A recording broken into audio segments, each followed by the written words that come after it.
યાત્રાધામ દ્વારકામાં ભારે વરસાદને લઈને ઠેર ઠેર તારાજીના દ્રશ્યો છે તે સામે આવી રહ્યા છે ને શુક્રવારની સાંજથી અહીં પાવર છે તે પણ કટ થઈ ચૂક્યો છે। જ્યારે ન્યૂઝ 18 પીજીવીસીએલ કચેરી ખાતે પહોંચ્યું છે। જે પ્રકારના દ્રશ્ય આપ જોઈ રહ્યા છો, હાલ પીજીવીસીએલ કચેરીએ પણ જે પ્રકારે આપ જોઈ રહ્યા છો ગોઠણથી વધુ ઊંડા પાણી અહીં જોઈ શકાય છે। જે પ્રકારે આખો પીજીવીસીએલનું કમ્પાઉન્ડ છે એ કમ્પાઉન્ડ પણ હાલ બેટમાં ફેરવાયું છે। અંદરની પરિસ્થિતિનું અહીં તાગ મેળવવા માટે મારા કેમેરા સહયોગી દીપકને કહીશ કે દ્રશ્યો દેખાડે, કારણ કે અહીં પીજીવીસીએલની અંદર જે લાઇટો છે તે લાઇટો બળે છે, પરંતુ દ્વારકાની અંદર લાઇટો નથી, જેને લઈને અંધારપટ જેવી પરિસ્થિતિનું નિર્માણ થયું છે।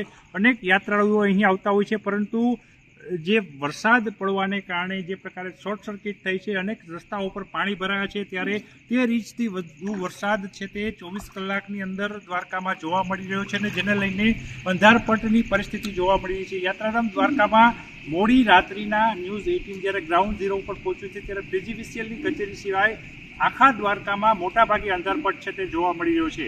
કેમેરામેન દીપક જોશીની સાથે કિંજલ કારસરિયા, ન્યૂઝ 18 ગુજરાતી, દેવભૂમિ દ્વારકા। યાત્રાધામ દ્વારકામાં 13 ઇંચથી વધુ વરસાદ ખાબકતા 24 કલાકમાં જળબંબાકાર જેવી સ્થિતિનું નિર્માણ થયું છે। ગોઠણરૂપ પાણીમાંથી જે વટેમાર્ગો છે તે પસાર થઈ રહ્યા છે। હાલ સામાન સાથે આવી રહ્યા છે, તેમની સાથે વાત કરીશું। શું કહેશો? અત્યારે મોડી રાત થઈ ગઈ છે, છતાં ગોઠણરૂપ પાણીમાં હાલીને આવવું પડે છે। પાણી હતો તો બસ કપતી નથી। ક્યાંથી આવ્યા તમે? વેરાવળથી। વેરાવળથી। તમે ક્યાંથી આવો છો? વેરાવળથી। શું કહે છે અત્યારે?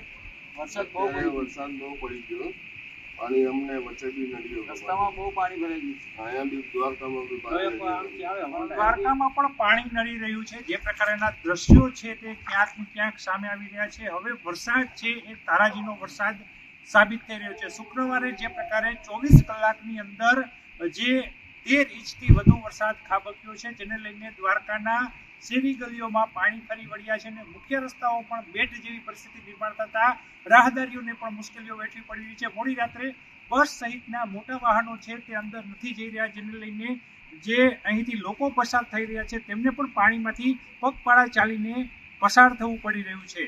ત્યારે આ વરસાદથી ક્યાંક ને ક્યાંક જનજીવન ઉપર અસર છે તે પણ જોવા મળી રહી છે।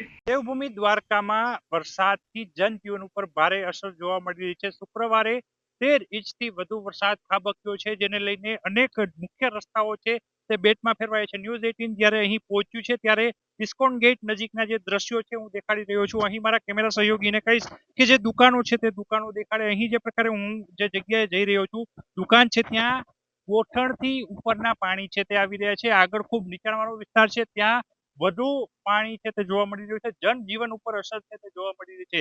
જે પ્રકારે લોકો છે તે લોકો પણ અહીંથી પસાર થઈ રહ્યા છે। શું કહેશો? મોડી રાત્રે કેવી તકલીફ પડે છે? ज्यादा तकलीफ, बहुत ज्यादा बारिश हुई।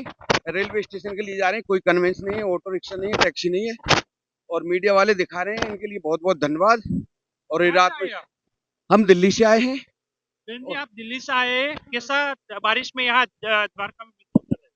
बहुत ज्यादा बारिश महसूस कर रहे हैं, और बहुत ज्यादा अब ट्रेन भी मिस हो जाएगी, इसलिए हम थोड़ा जल्दी जा रहे हैं। आपका शुक्रिया।